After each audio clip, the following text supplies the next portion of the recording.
복습을 간단하게 하고 줄거리 설명을 해드리겠습니다. 지난주에 복습이 너무 길었더라고요. 아브람과 롯이 하나님의 복이 넘쳐서 풍부해져서 둘이 이제 갈라지게 되었습니다. 그래서 이제 아브라함이 롯에게 제안하죠. 네가 좌하면 우하고 네가 우하면 좌하리라. 그랬더니 롯이 아주 치사하게 얍삽하게 자기가 먼저 삼촌을 제끼고 먼저 좋은 땅을 얻었습니다. 근데 사실은 요단 동쪽 지역을 선택하긴 했지만 사실 그 끝에 뭘 원했던 거냐면 소돔과 고모라를 원했던 거죠. 그래서 둘이 이제 갈라지게 되고 아브라함은 하나님께서 다 줄게, 동서남북 다 줄게 그랬더니 헤브론, 하나님과의 연합, 마물의 숲을 그쪽으로 가서 제단을 쌓으면서 하나님과 연합하는 방식을 선택하게 됩니다. 그리고 나서 이제 시간이 많이 지났습니다. 그래서 창세기 13장이 끝나고 14장으로 오면요, 시간이 많이 지난 다음이라고 생각을 하시면 되겠습니다. 이 중근동이라고 하죠. 지중해 이제 동쪽 지역에 이스라엘이 있는 그 지역에 세계 대전, 왕국들의 연합 전쟁이 일어납니다. 뭐 보면 왕 이름이 많고 아까 창세기 14장 앞부분 안 읽었는데 이제 그게 전쟁에 대한 이야기거든요. 요 왕만 생각해 주시면 됩니다. 엘람이라는 나라의 왕 그돌라오멜, 엘람 왕 그돌라오멜을 생각하시면 됩니다. 여기가 중심부입니다. 우리나라가 지금 조선이나 고려나 이런 때 보면은 이 동아시아의 패권을 누가 쥐고 있습니까? 중국이 쥐고 있습니다. 그래서 중화 사상이라고 합니다. 그래서 중국 사람들은 자기네가 황제의 나라고 동서남북은 다 오랑캐의 나라입니다. 그래서 중국이 봤었을 때 우리나라는 동이족, 동쪽에는 오랑캐, 뭐 남쪽은 베트남, 남만족, 거기도 오랑캐. 그래서 중국이 중심이라고 생각하고 거기만 황제고요. 나머지는 다 왕들이고 왕들은 황제의 나라를 향해서 사대를 표현하고 조세나 공물을 바쳐야 되는 게 그 당시의 상황이에요. 마찬가지로 여기도 엘람이라는 나라가 있어서 그돌라멜이라는 왕이 있고 그 주변부에 있는 모든 왕들은 이 나라를 향해서 조세와 공물을 바치고 사대를 표현해야 되는 거죠. 그런데 이제 남쪽에 5개의 나라, 특히 소돔과 고모라가 있는 5개의 나라가 반란을 일으킵니다. 야, 세금이 너무 빡세다. 왜 우리한테 이런 식으로 하느냐. 그래서 남쪽에 있는 5개의 나라와 위에 엘람 왕 그돌라오멜을 중심으로 하는 4개의 나라가 전쟁을 하게 됩니다. 전쟁했는데 누가 이기냐? 이 소돔과 고모라가 이게 오합지졸입니다. 그래서 위에서 이깁니다. 그래서 밑에가 패배했을 뿐만이 아니라 이 그돌라오멜이 군대 끌고 와서 싹 다 약탈했습니다. 근데 여기 중에 어디가 있습니까? 소돔이 있죠. 근데 소돔에 누가 있었습니까? 조카 롯이 있었습니다. 그래서 롯도 잡혀가고 그 가족도 모든 재물도 다 약탈을 당했다라는 소식을 아브라함이 듣습니다. 아브라함이 자기 조카가 포로로 잡혀갔다는 소식을 듣고 자기 군대 318명을 데리고 가서 저녁에 기습작전을 해서 승리하게 됩니다. 그래서 조카를 다시 귀환시킨다, 돌아오게 된다라는 것이 바로 오늘 본문의 줄거리입니다. 오늘 본문을 통해서 우리 인생 가운데 닥쳐오는 수많은 위협과 도전들을 사랑으로 어떻게 이겨낼 수 있는가? 오늘 주제는 이것입니다. 우리 인생 가운데 닥쳐오게 된 수많은 위협과 도전들 가운데에서 사랑이 얼마나 놀라운 능력을 나타내는가에 대해서 함께 살펴보게 될 것입니다. 13절과 14절 말씀 같이 화면을 보시고 읽도록 하겠습니다. 읽겠습니다. 시작. 도망한 자가 와서 히브리 사람 아브라함에게 알리니 그때 아브라함이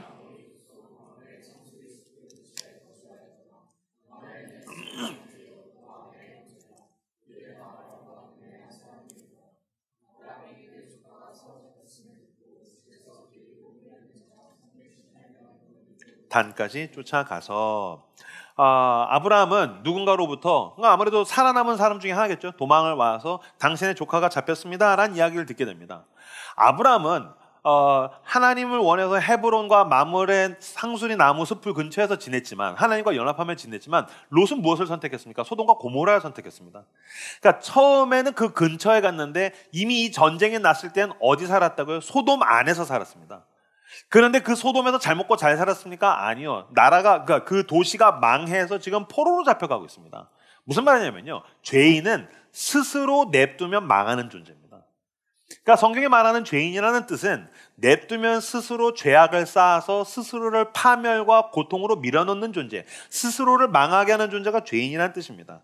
어쨌든 아브라함은 이 소식을 듣고서 자기 집에서 길리우고 훈련된 자 318명을 데리고서 그 주변의 동맹군과 함께 전쟁에 참전합니다.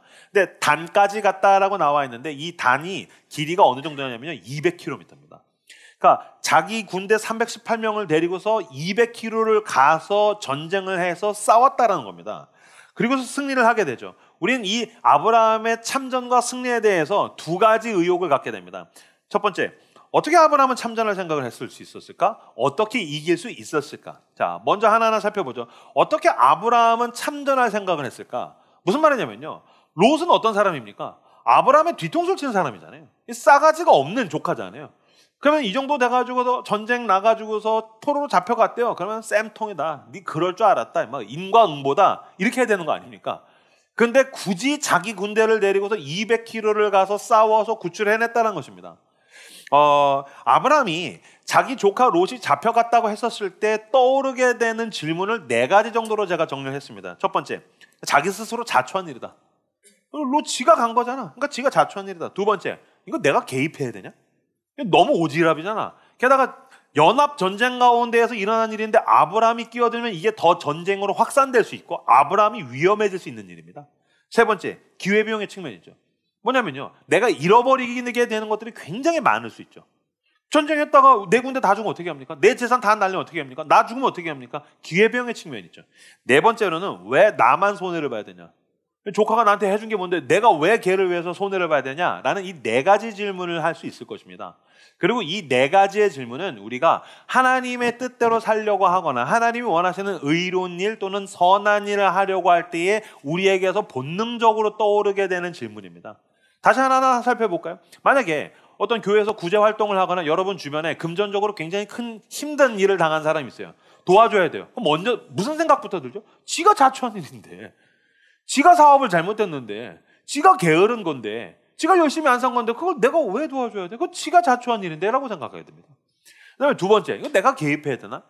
우리 왜 실제로 여러분들도 이런 일을 당한 적이 있을지도 모르겠는데 저는 여러 번 당했어요. 이렇게 주차를 하려고 하거나 차를 가지고 나오려고 주차장 가서 차에 시동을 걸었는데 저쪽에서 웬 차가 주차를 하다가 갑자기 쿵 하고 박는 거예요. 사고 났네? 근데 갑자기 우물쭈물하다가 붕 가요. 그러면 어떻게 해야 되지? 그래서 사진 찍어서 이거 적어가지고서 껴서 제가 그거 봤어요. 혹시 도움 필요하시면은 저한테 연락 주세요라고 하려다가도 내가 개입해도 되나? 나도 바쁜데 내가 이거 남일에 괜히 나서야 되는 거 아닌가? 어떤 길에서 불미스러운 사고들을 봤었을 때 이거 내가 괜히 신고해가지고 경찰서 가서 내가 이거 개입해도 되는 건가? 그러니까 이거 내가 개입해야 되는 건가? 라는 생각들을 하게 된다는 거죠. 여러분들 만약에 직장에 갔는데 누군가 불의한 이득을 추구하는 걸 보게 돼요.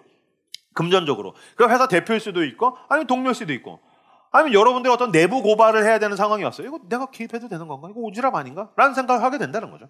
그다음에 이제 세 번째는 기회비용의 측면이 있죠. 우리 교회는 맨날 구제하고 선교 가지 않습니까? 1년 내내 선교가 있잖아요. 이놈의 교회는 왜 맨날 선교를 가는가? 이거 선교 괜히 가려고 하면 막 100만 원 돈 내지, 게다가 휴가 빼야 되지. 차라리 그 돈은 내가 여행을 가면 기회비용의 측면이죠. 내가 헌금을 한다고 한다면 내가 이 돈으로 할 수 있는 일들이 많을 텐데 기회비용의 측면이 있는 거죠. 내가 우리 교회에서 하는 어떤 봉사에 내가 참여하려고 한다면 기회비용의 측면들이 생각나는 거죠. 내가 쉬고 싶은데 놀고 싶은데 이런 기회비용이 있고요. 네 번째는 왜 나만 손해를 봐야 되는가? 그렇죠. 저희 교회는 사역들이 굉장히 자율적으로 일어나는 일들이 많거든요. 예를 들면은 전도 집회로서 홀리 디스코도 성도들이 주축이 돼서 일어났고 올해 초부터는 뭐가 생겼냐면 영유아부가 생겼어요. 영유아부가. 이게 어떻게 생겼냐면 김영은 간사님이랑 제 아내가 둘 다 이제 애들을 어느 정도 초등학생까지 키워놨는데 둘이서 쭉 이야기를 나눈 게 이제 시발점이 돼서 발단이 돼서 출발을 하게 된 거예요. 제 아내도 그렇고 김영은 간사님도 그렇고 애들 꼬맹이 때 키우다가 너무 힘들었단 거예요. 여성으로서, 엄마로서. 무엇보다 교회 가면 예배를 제대로 드리지도 못하고 찬양과 기도도 제대로 하지 못하고 말씀도 제대로 드리지 못하고 안 그래도 애 키우는 게 너무 힘든데 영혼이 피폐해져서 그 시간이 너무 힘들었단 거예요. 근데 우리 교회에 보니까 애들 태어나더라는 거예요. 그래서 이제 우리가 헌신해서 저 엄마들 열심히 예배 드리라고 영유아부를 만들어야겠다. 물론 시도는 좋았죠. 하지만 하다가 보니까 왜 내가 손해를 봐야 되는 거지? 편하게 나도 좀 예배 드리고 싶은데 여러분 누가 제일 편한지 아십니까? 그냥 예배 드리고 집 가는 사람이 제일 편합니다. 근데 괜히 교회 와서 속으로 받아가 은혜 받아서 내가 이제 이 교회와 하나님 나라 위해서 뭘 해야겠다 그러면 그때부터 내가 왜 손해를 봐야 되는 거지? 이런 생각들을 하게 된다는 거죠. 그러니까 이런 4가지 질문에 의해서 우리는 사실 하나님이 원하시는 어떤 시도 어떠한 걸음을 멈추게 될 때가 굉장히 많다는 것입니다. 여러분 그거 아십니까? 제가 좋아하는 문장인데요. 사랑하면 어떤 방식으로든 방법을 찾는다. 그러나 사랑하지 않으면 핑계를 찾는다. 4가지 질문뿐이겠습니까? 나를 멈추게 하는 질문들은 무수하게 많습니다. 아마 아브람도 그랬을 것입니다. 그러나 아브람은 한 가지 이야기 때문에 그는 달려가게 됩니다. 무엇입니까? 나는 그를 사랑한다. 그러니까 사랑하니까 모든 장애물을 뛰어넘어서 롯을 향해서 자기 군대를 데리고서 나가게 되더라라는 것입니다. 사랑이란 무엇입니까? 사랑은 여러분 선호, 애호, 탐닉, 욕구와 다릅니다. 오늘 본문이 우리에게 이야기하는 사랑은 뭐냐면요, 끝까지 책임지는 것입니다. 사랑은 끝까지 책임지는 것입니다. 엄밀하게 얘기하면요, 사랑이랑 좋아하는 것도 조금 다릅니다. 사랑이랑 좋아하는 것도 조금 다릅니다. 무슨 말이냐면요, 사랑하지만 좋아하지 않을 수도 있습니다. 아마 여러분 가운데서 연인이나 부부들 이거 이해할걸요? 연인인데 사이가 막 안 좋아요. 관계가 안 좋아요. 특히 부부들 관계가 안 좋아요. 요새 막 부부싸움 겁나 많아요. 그러면 사랑하는데 딱히 좋지는 않습니다. 딱히 좋지 않습니다. 제가 봤을 때 아브라함이 롯을 사랑합니다. 그러니까 끝까지 책임지려고 군대 데리고 나가서 싸우는 거죠. 근데 좋아하지는 않았던 것 같아요. 왜냐하면은 구출해 낸 다음에 아브라함이 롯과 대화하는 장면이 안 나와요. 너 이놈 새끼, 너 이럴 줄 알았어. 너 삼촌이 뭐라 그랬어. 이런 말이 아예 안 나와요. 그러니까 좋아하지는 않는데 사랑하니까 끝까지 책임지려고 나가더라라는 것입니다. 사랑은 무엇입니까? 사랑은 끝까지 책임지는 것입니다. 두 번째 의혹이 있습니다. 적의 숫자가 비교할 수 없이 많았는데, 엄청나게 많았는데 어떻게 이길 수 있었을까? 아브라함이 318명을 데리고 나갔는데 상대들은 4개국의 연합국입니다. 그러니까 군사가 얼마나 많겠습니까? 게다가 여기는 전문적인 군인입니다. 군사들입니다. 근데 어떻게 이것과 싸워서 이길 수 있었을까요? 사무엘상 14장 6절 말씀을 화면을 보시고 같이 읽도록 하겠습니다. 읽겠습니다. 시작.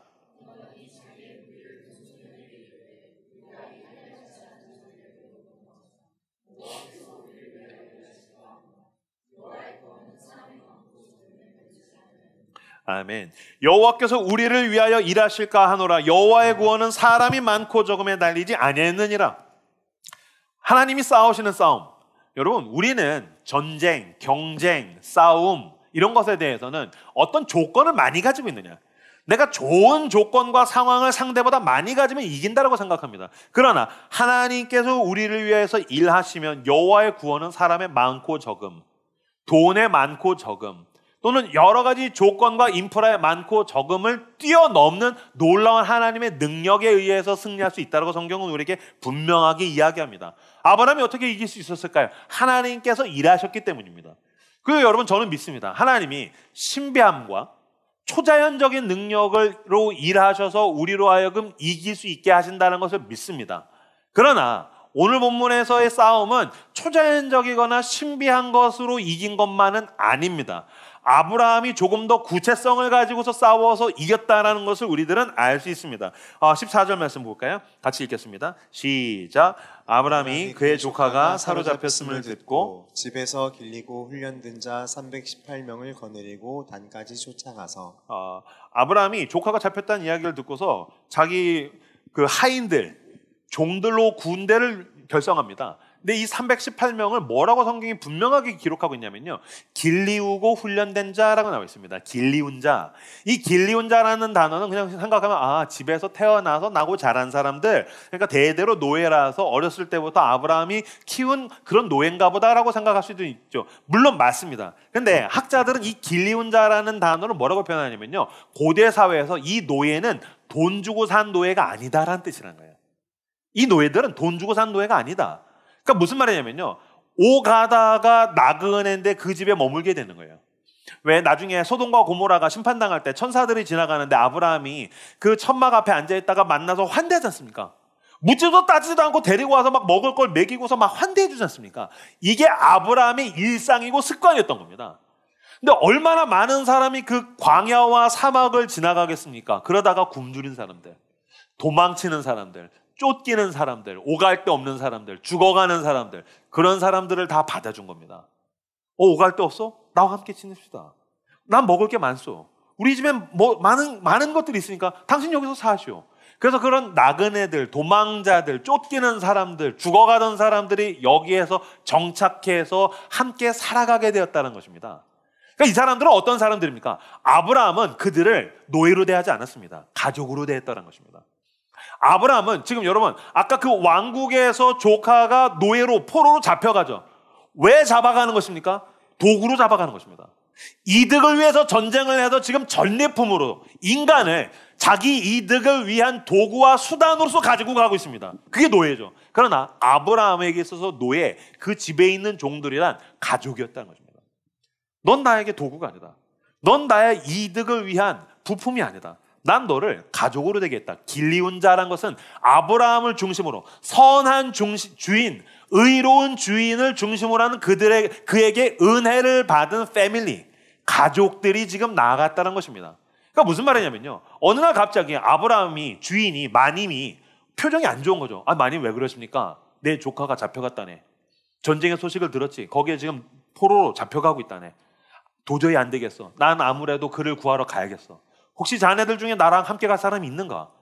그때 수많은 그 종들 가운데서 마님 못 만났으면 저는 그때 사막에서 죽었을 겁니다. 제가 그때 도망칠 때, 제가 그때 쫓겨다닐 때 마님이 계셔서 제가 살았습니다.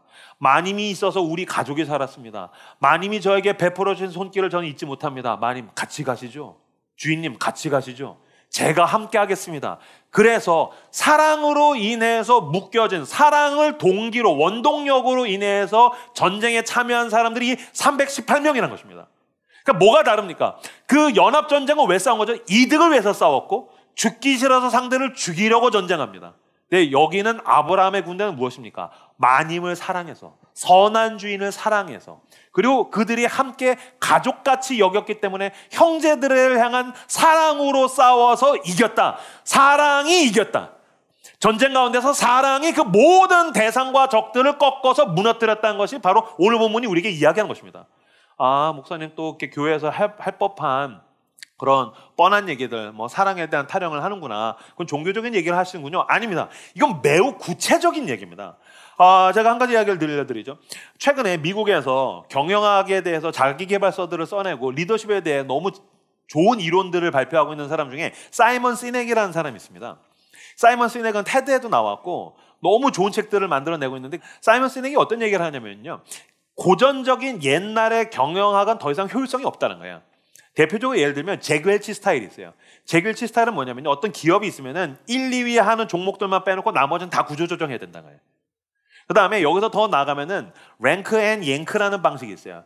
10명 있으면은 1위부터 8위까지 랭킹을 매겨놓고 9, 10은 자르는 거예요. 그럼 새로운 사람이 들어오겠죠. 그럼 새로운 경쟁을 하겠죠. 다시 랭크를 매겨요. 그래서 1위부터 8위까지 놓고 나머지는 잘라요. 이런 식으로 무한한 경쟁을 맞추면은 이들 가운데서 박터지게 싸워서 탁월함을 나타낼 것이다. 효율적이 될 것이다. 라고 이야기했는데 실제로 이건 효율적이지 못하더라는 거예요. 그러면서 새로운 리더십에 대한 이론을 제기하면서 뭐라고 하냐면요, 미국의 군대를 바라보라는 거예요. 미국의 군대를 흉내내는, 미국의 군대 방식의 리더십을 추구해야 된다. 근데 우리나라 사람들로서 무슨 말이야? 군대는 가장 구태의연하잖아요. 군대 갔다 와봤겠지만 한국에서 생각하는 군대는 이렇게 말할 수 없는 어떤 일종의 야만성이 있는 방식인데, 이 사이먼 시넥이 말한 건 뭐냐면요, 미국의 세계 최고의 군대인 미국의 해병대 또는 네이비실을 이야기하는 거예요. 네이비실이나 미국의 해병대는 세계 최고의 군대인데, 사이먼 시넥이 가서 거기 있는 사단장한테 인터뷰를 했대요. 무엇이 미국의 군대를 세계에서 가장 강력하게 만드는가? 그럼 우리가 흔히 떠올릴 수 있는 건 뭐죠? 최첨단 무기, 그 다음에 훈련 방식, 그 다음에 좋은 인프라 조건들, 뭐 여러 가지가 있을 수 있잖아요. 근데 놀랍게도 해병대 사단장이 한 단어를 이렇게 표현했던 거예요. 미국의 군대가 세계에서 가장 강력한 까닭은 사랑 때문이다. 에? 사랑 때문이다. 아니, 사랑이 어떻게 군대를 강력하게 만드냐? 나라를 향한 사랑, 국민을 향한 사랑, 무엇보다 우리 군인 서로가 서로를 향한 사랑. 사이먼 시넥이 뭐라고 얘기하냐면요, 군대를 리서치하고 연구하고 조사하면서 자기는 그 어떤 회사에서도 경험하지 못했던 가장 많은 허그를 군대에서 했다는 거예요. 그 어떤 비즈니스 수트를 입은 사람들보다도 더 많은 허그를 거기에서 해주다는 거예요. 그렇죠? 회사에서는 그렇게 허그를 하지 않죠. 근데 군대 같은 다 끌어안으면서 넌 나의 친구다, 넌 나의 동료다, 넌 나의 파트너다. 그래서 전쟁에 나가면 나는 내 파트너를 지켜야 된다. 난 내 파트너를 보호해야 된다. 우리가 함께 싸워야 된다. 그 사랑이 모든 것 가운데서 가장 강력한 힘을 발휘하게 만들더라는 것입니다. 예, 맞습니다. 사랑이 모든 것 가운데서 가장 강력한 힘을 발휘하는 원동력입니다. 롯이 아브라함을 등 돌렸죠. 그래서 어떻게 됩니까? 노예로 잡혀가죠. 그러면 쌤통이다. 너 심판받은 거다. 너 그럴 줄 알았다. 그렇게 하고 외면하면 되는 거 아닙니까? 근데 아브라함이 목숨을 걸고 가서 롯을 구출해냅니다. 이게 아브라함이 늘 살아가던 방식이었었습니다. 그는 늘 사람들을 향해서 사랑으로 대하고 결국에는 뒤통수 친 롯을 향하여서도 굳이 가서 목숨을 걸고 구출해냈습니다. 우린 여기서 예수 그리스도를 볼 수 있습니다. 우리가 하나님으로부터 등 돌리고 죄의 노예로 끌려가게 됩니다. 그럼 하나님께서는 너 그럴 줄 알았다. 너 그러다가 망할 거다. 너 심판당할 거다. 그럼 하나님 우리를 향해서 외면하시면 되는 거 아닙니까? 그런데 하나님은 우리를 버리실 수가 없어서 하나님이 우리를 사랑하셔서 그 아들을 보내셨고 그 아들은 목숨을 걸은 것뿐만이 아니라 죽으셔서 죽기까지 싸우셔서 우리를 구원해내셨습니다. 그래서 죽기까지 사랑하신 주인을 중심으로 하는 형제들이 바로 교회인 겁니다. 그러니까 이 아브라함의 318명은 선한 주인을 중심으로 하는 사랑의 공동체 이 318명은 예수 그리스도라는 가장 의로우신 주인을 중심으로 사랑으로 연결된 형제, 이 교회와 굉장히 유사합니다. 마찬가지입니다. 저는 예수 그리스도를 믿지 않았던 날들을 저는 기억합니다. 은혜 바깥에서 방황하던 날들을 기억합니다. 세상에서 무엇으로 나를 채울 줄 몰라서 어떻게 살아야 될지 몰라서 미친 듯이 방황하면서 전전긍긍하던 날을 기억합니다. 그러다가 제 인생의 광야에서 철푸덕 쓰러졌을 때 저는 의로우신 주인을 만났습니다. 예수 그리스도는 자신의 피로 제 모든 죄를 닦아주시고 저를 구원하셨습니다. 저를 구원하셨을 뿐만 아니라 그는 교회라는 그의 몸된 공동체로 입양시키셨습니다. 그래서 저는 저의 주인을 아버지라고 부를 수 있게 되었습니다. 하나님을 아버지라고 부를 수 있게 되었습니다. 그래서 저는 교회에서 나와 같이 양자된 형제와 자매들 속에서 저는 지낼 수 있게 된 것입니다. 그렇기 때문에 나에게 교회란 이런 것입니다. 나는 내 형제를 지키는 자입니다. 나는 내 교회에서 만약에 누군가가 고통받고 있다면 난 같이 고통받을 것입니다. 난 누군가가 기뻐하고 있다면 나는 그와 함께 기뻐할 것입니다. 전 최근에 제 개인적인 삶 가운데에는 고통이 없습니다.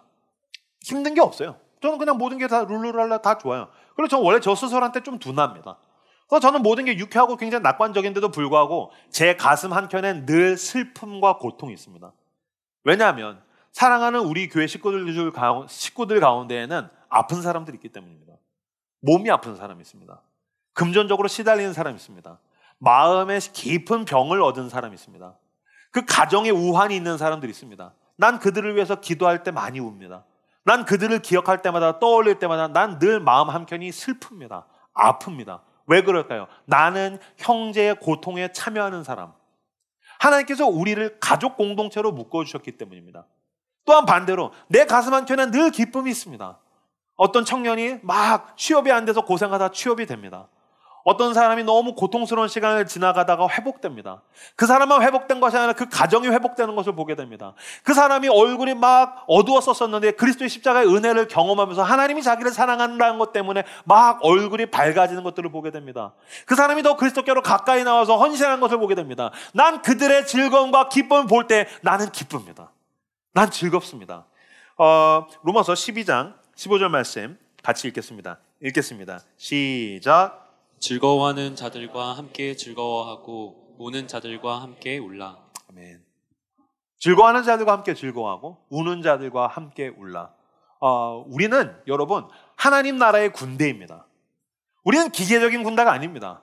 우리는 어떤 도구나 방법론으로서 모여진 군대가 아닙니다. 우리는 가장 선하고 의로우신 주님 예수 그리스도 그 사랑과 은혜로 인해서 가족으로 묶인 자들입니다. 우리는 함께 세상의 위협과 도전에 맞섭니다. 무엇으로 맞습니까? 사랑으로 맞서는 것입니다. 왜 영화 300 같은 거 보시면은 팔랑크스라는 그리스와 로마의 군대가 등장합니다. 여기서 중요한 건 무기가 아닙니다. 방패입니다.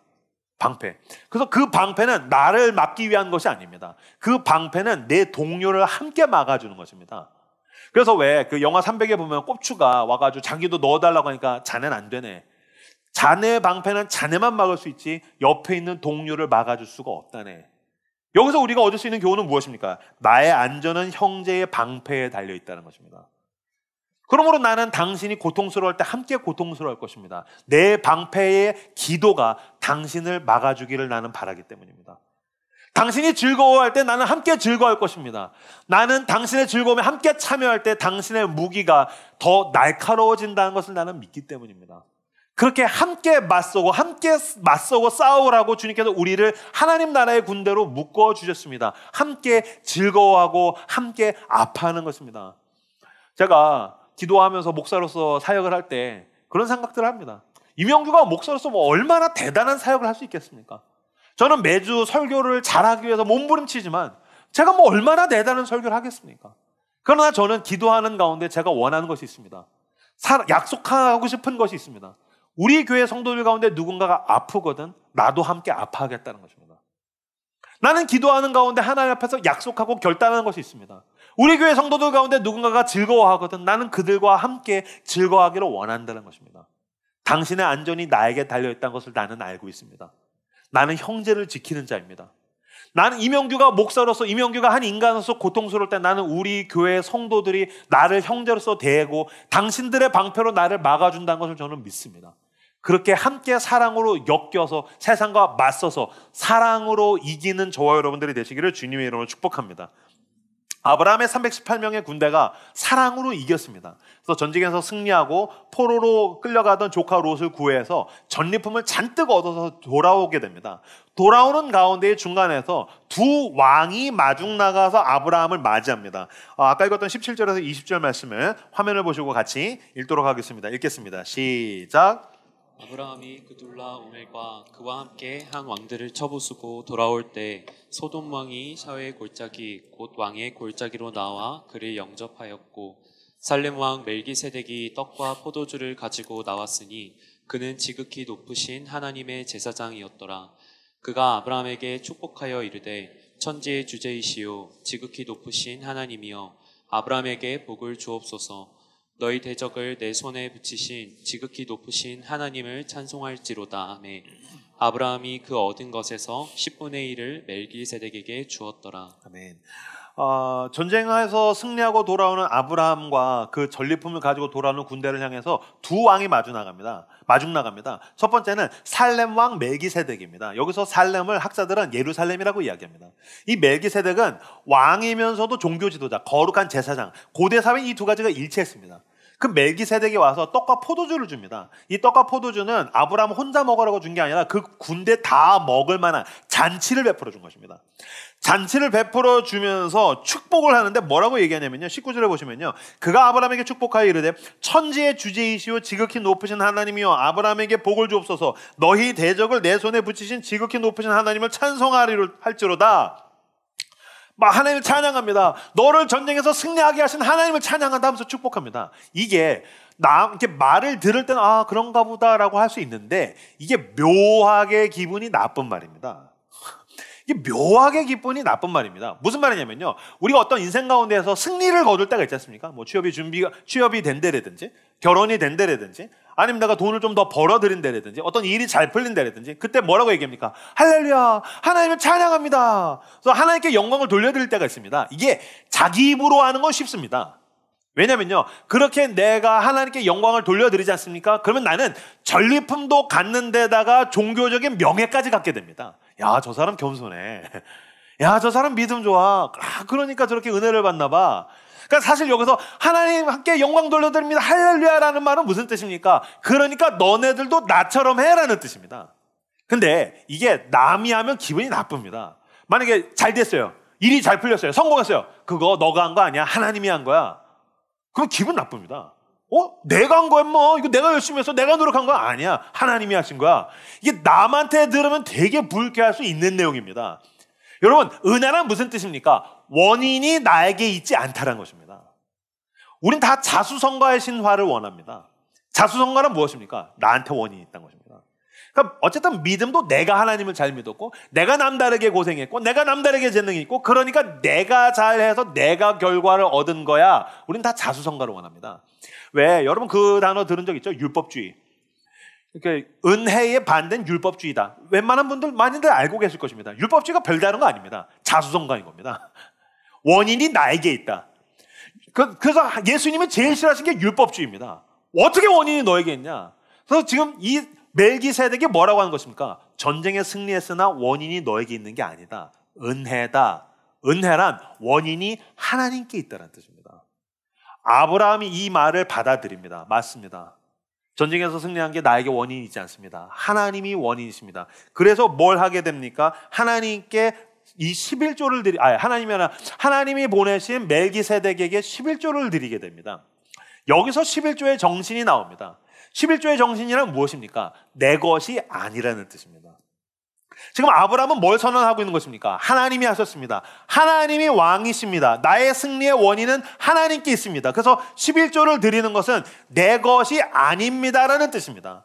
한국교회에서 11조에 대해서 이야기할 때 자꾸 욕구를 자극합니다. 별빛만한 11조를 하면 하나님이 달빛만큼 주시고, 달빛만한 11조를 하면 하나님이 햇빛만한 11조 주신다. 그건 욕망을 가지고 이득을 위해서 딜하는 거지 않습니까? 11조 그런 게 아닙니다.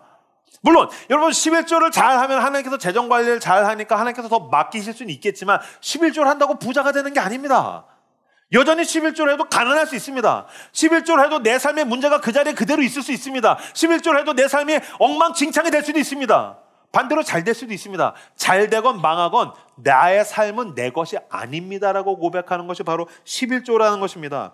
멜기세덱은 11조를 하나님께 드립니다. 무슨 뜻입니까? 나의 승리는 나에게 원인이 있지 않습니다. 하나님이 하신 것입니다. 하나님이 주인입니다라고 고백했다는 겁니다. 이건 놀라운 것이 지금 아브라함은 어떤 순간을 목전에 두고 있냐면요. 보세요. 왕국의 전쟁에서 싸웠는데 북쪽이 이겼어요. 근데 이 북쪽에 있는 왕들을 쫓아가서 자기가 이겼잖아요. 아브라함은 뭘 이긴 거죠? 왕들을 이긴 거예요. 그럼 여러분, 지금 아브라함은 뭘 할 수 있는 순간입니까? 내가 왕이야. 소돔 왕 꺼져. 멜기세덱 꺼져. 내 군대 짱이야. 이제 내가 왕이야. 선언만 하면 됩니다. 내가 왕이다. 이 선언 딱 한마디만 하면 되는데 그것을 앞두고 지금 아브라함은 거꾸로 반대로 뭘 선언하고 있습니까? 11조를 들으면서 하나님이 나의 왕이십니다. 원인이 나에게 있지 않습니다. 내가 승리한 게 아닙니다. 당신 말이 맞습니다. 내가 자존심이 상하고 불쾌할지라도 맞습니다. 난 그걸 부인할 수 없습니다. 하나님이 왕이십니다라고 선언한 것입니다. 마찬가지입니다. 예배의 목적이 무엇입니까? 우린 예배 가운데 나와서 선언하는 것입니다. 하나님이 나의 왕이십니다. 하나님이 나의 주인이십니다. 자꾸 우리는 예배 가운데에서 앞뒤 주객을 전도합니다. 거꾸로 생각합니다. 예배의 목적이 내가 은혜를 받는 것이 목적이라고 생각합니다. 아닙니다. 예배의 목적은 당신이 은혜 받는 게 아닙니다. 여러분, 예배의 목적은 무엇입니까? 하나님께 내 삶을 내어드리면서 하나님이 나의 왕이라고 선언하는 겁니다. 여러분, 찬양 가운데 나와서 찬양하면서 찬양이 은혜가 돼. 그래서 찬양에서 은혜를 받고 설교를 통해서 감동을 받고 자꾸 예배 가운데서 나와서 내가 뭔가를 받으려고 하면 당신은 예배 순서를 바꾸는 것입니다. 뒤집어지는 것입니다. 그건 사탄이 가장 원하는 것입니다. 그래서 찬양에 나와서 찬양이 은혜가 되고 있어. 그러다가 찬양하다가 박성수 전사님 요새 기도를 잘 안 하는 것 같아. 선곡 이상해. 그지 같아. 찬양이 은혜가 안 되고 있어. 이명규 목사님 개그가 너무 후진 것 같아. 오늘 설교는 내가 원하는 설교가 아니야. 왜 자꾸 11조 설교를 하는 거야? 내가 뭔가를 자꾸 받으려고 하면 안 됩니다. 예배는 내 삶의 상황이 어떠하든지와 상관없이 내가 드려지는 것입니다. 우린 예배 가운데 나와 선언합니다. 내 삶의 조건과 상태가 어떠하든지와 상관없이 아버지 하나님 당신이 나의 주인이십니다. 이것이 바로 예배에서 우리가 선언하는 것이라는 것입니다. 예배에 나와서 선언하십시오. 나의 왕은 하나님이십니다. 11조 하면서 선언하십시오. 나의 돈의 주인은 하나님이십니다. 봉사하고 선교하면서 선언하십시오. 온 세상의 주인은 하나님이십니다. 할렐루야. 그렇게 세상을 향해서 누가 왕인지를 분명하게 드러내시는 저 여러분들 되시기를 주님의 이름으로 축복합니다. 아브라함을 맞이했던 두 번째 왕은 소돔 왕입니다. 이름이 안 나와 있습니다. 그냥 소돔 왕으로 나와 있습니다. 성경은 이름을 기록할 때는 이유가 있습니다. 이 사람은 배울 점이 있어. 또 이 사람은 분명한 악인이야. 이름을 기록하지 않았다는 것은 알 필요 없다는 겁니다. 그냥 소돔 왕이야. 이름 크게 기록할 필요가 없어. 그냥 이거 지나가는 놈이야. 쩔이야. 라는 겁니다.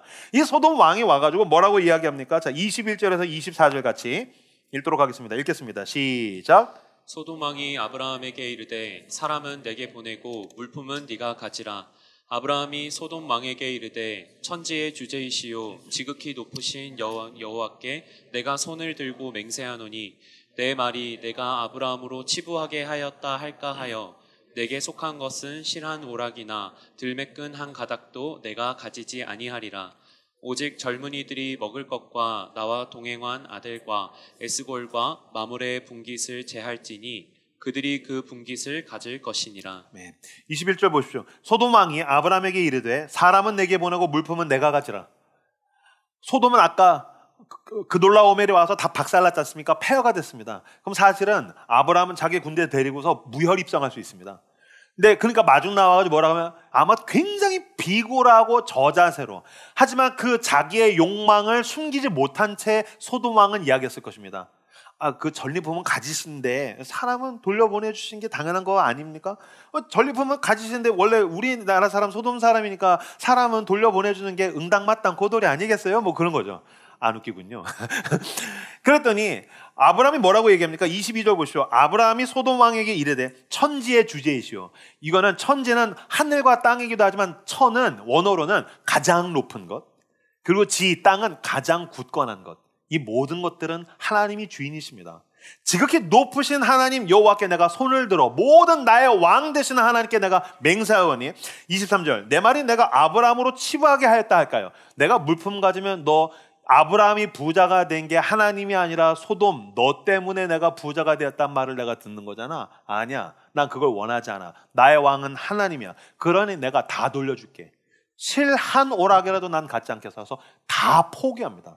권리를, 보상을 다 포기하고 돌려줍니다. 다만 나와 함께 싸웠던 사람들에 대한 몫은 줘야 되는데 난 갖지 않겠다라고 지금 자기의 보상을 모두 포기하고 있습니다.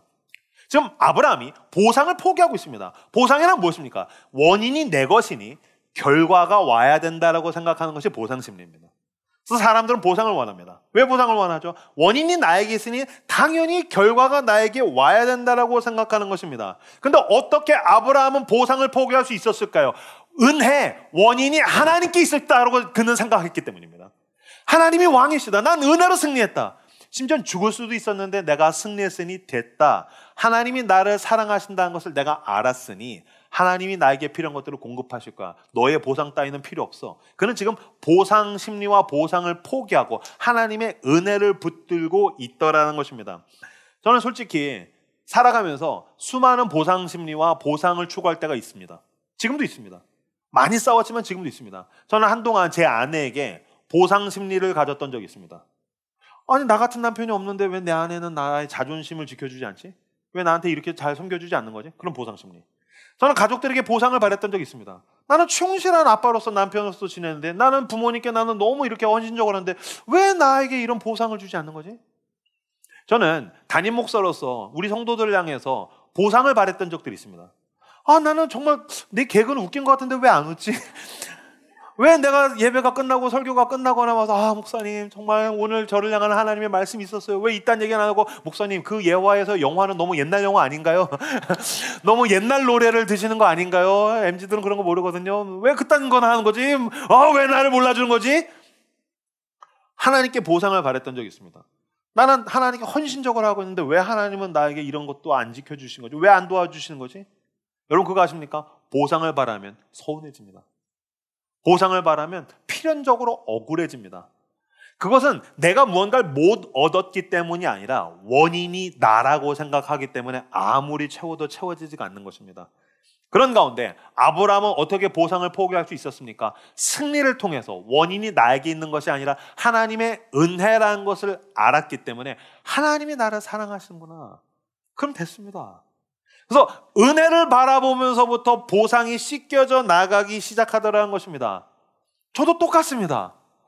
아내에게 보상 심리를 가지고서 아내를 바라보는 것이 아닙니다. 내 아내는 하나님께서 나를 사랑하셔서 주신 은혜입니다. 그래서 내가 아내를 사랑하는 것 자체가 은혜인 겁니다. 내가 가족을 위해서 헌신할 수 있는 것 자체가 나에겐 은혜인 겁니다. 이 은혜를 알 때 내 삶은 충만해집니다.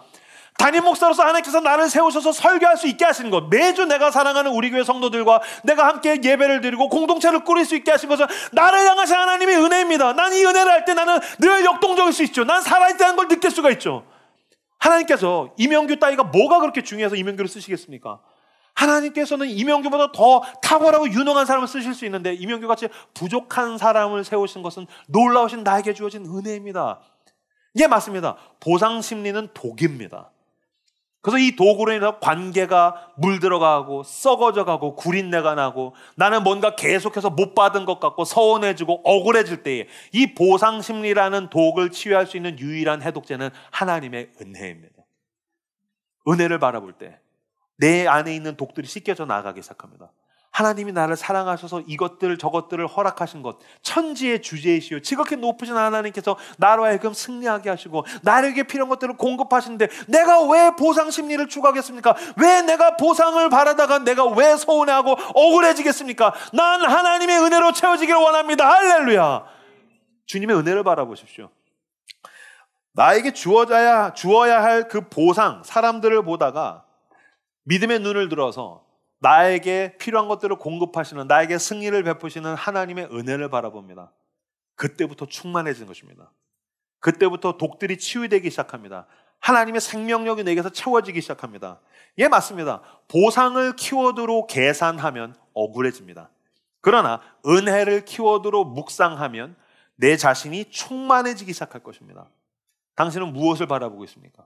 보상을 바라봐서 계산해서 억울해지는 것이 아니라 하나님의 은혜를 묵상해서 충만하게 살아가시는 은혜 충만한 저 여러분들 되시기를 주님의 이름으로 축복합니다.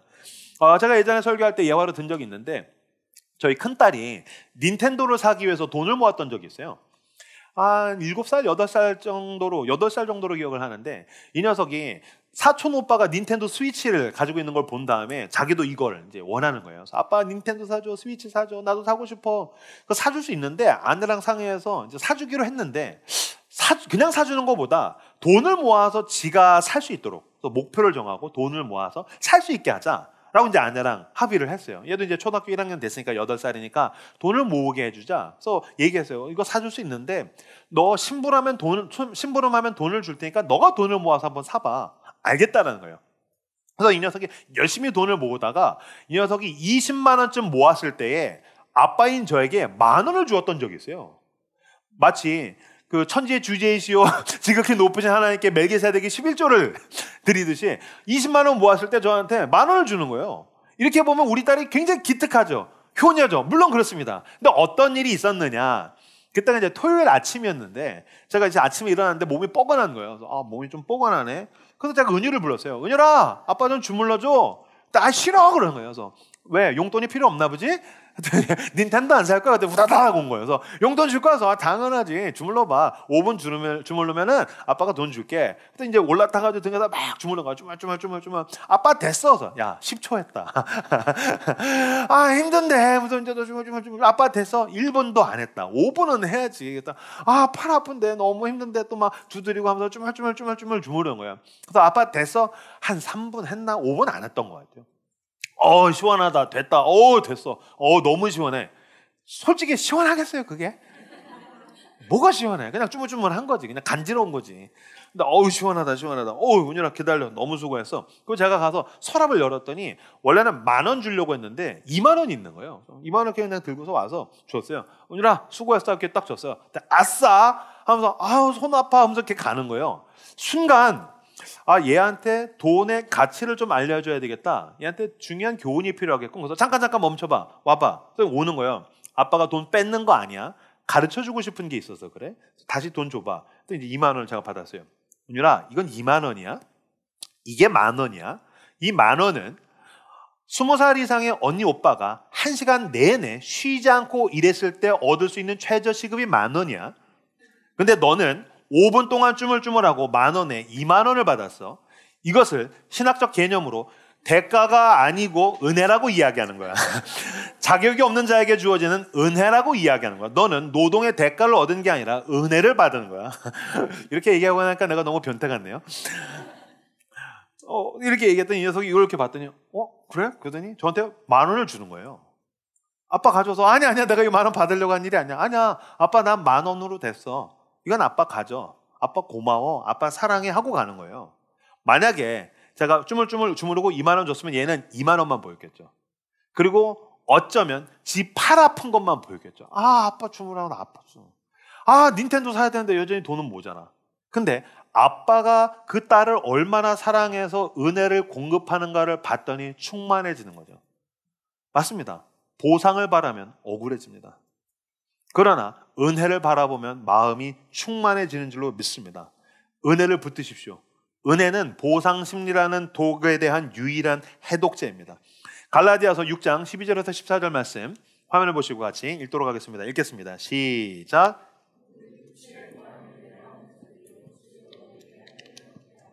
그들이 그리스도의 십자가로 말미암아 박해를 면하려 할 뿐이라. 할례를 받은 그들이라도 스스로 율법은 지키지 아니하고 너희에게 할례를 받게 하려 하는 것은 그들이 너희의 육체로 자랑하려 함이라. 그러나 내게는 우리 주 예수 그리스도의 십자가 외에 결코 자랑할 것이 없으니 그리스도로 말미암아 세상이 나를 대하여 십자가에 못 박히고 내가 또한 세상을 대하여 그러하니라. 아멘. 12절 13절 뭔가 어려운 말들이 있는 것 같은데 이것만 보시면 됩니다. 12절에서는 무릇 육체의 모양을 내려 하는 자들, 육체 모양을 내려고 한대요. 이건 꼭 외모뿐만이 아니죠. 나 돈 많아, 나 탁월해, 내 학벌을 봐, 나 잘났어. 자기를 드러내고 싶어하는 사람들. 왜 힘들죠? 이걸 자랑하지 못하니까요. 그러니까 보상받지 못한다고 생각하면 힘들고요, 보상을 받으면 자기가 뭔가 된 것처럼, 그러니까 원인이 나에게 있다는 거죠. 13절에서 뭐라고 나옵니까? 그들이 너희의 육체로 자랑하려 함이라. 그러니까 사실 세상에 있는 모든 사람들이 시달리고 힘들어하고 막 웃었다가 울었다 롤러코스터를 타고 있는 것은 자기의 육체로 인해서 자랑할 만한 근거를 붙들고 있기 때문인 것입니다. 그러나 바울은 14절에서 뭐라고 얘기합니까? 그러나 내게는 우리 주 예수 그리스도의 십자가 외에 결코 자랑할 것이 없으니. 너는 무엇을 자랑하는데? 나는 그리스도의 십자가를 자랑한다. 때때로 내 인생이 산산조각나고 사람들이 나를 향해서 조롱하고 비웃고 비하할 때가 있습니다. 상관없습니다. 우리는 예수 그리스도의 십자가를 붙듭니다. 맞아, 나는 엉터리야, 엉망진창이야, 실패했어. 하지만 주님께서 나 같은 자격 없는 자를 죽을 만큼 사랑하시지. 그래서 나는 그리스도의 십자가를 자랑하노라. 때때로 사람들은 나에게 박수를 치고 찬사를 보낼 때가 있습니다. 당신 대단합니다. 그래서 마치 내 안에 어떤 원인이 있는 것처럼 나를 향해서 박수와 갈채를 보낼 때가 있습니다. 그때에도 우리는 아니야, 나에게 이 승리를 주신 건 하나님이야. 주님께서 나를 사랑하셔서 십자가에서 대신 죽으시고 부활하셔서 그 놀라운 영원한 생명을 주셨고 이제 그분께서 베푸시는 은총과 복을 내가 누리는 것뿐이지. 그러나 나의 왕은 하나님이십니다. 갈라디아서 6장 17절 말씀을 같이 읽겠습니다. 이후로는 누구든지 나를 괴롭게 하지 말라. 내가 내 몸에 예수의 흔적을 지니고 있노라. 아멘. 여러분들도 선언하십시오. 사람들은 나를 향해서 비하할 때에도, 사람들은 나에게 찬사를 보낼 때에도 나를 괴롭게 하지 마라. 내게 예수의 흔적이 있다. 이거 잘된 거 내가 한 거 아니다. 하나님이 하신 거다. 맞아, 너가 한 거 아니네. 자존심이 왜 상합니까? 맞아, 형규야, 너 정신 차려야 돼. 너가 한 거 아니야. 사람들이 나를 향해서 비하할 때도 괜찮아. 나를 구원하는 건 내가 하는 게 아니거든. 나는 못났지만 그분이 나를 승리케 하실 거야. 예수의 흔적을 붙드십시오. 그 예수의 흔적을 붙들고 하나님이 나의 왕이십니다 라고 선언하며 나아가는 그런 선한 주인의 놀라운 은혜로 살아가는 저 여러분들 다 되시기를 주님의 이름으로 축복합니다.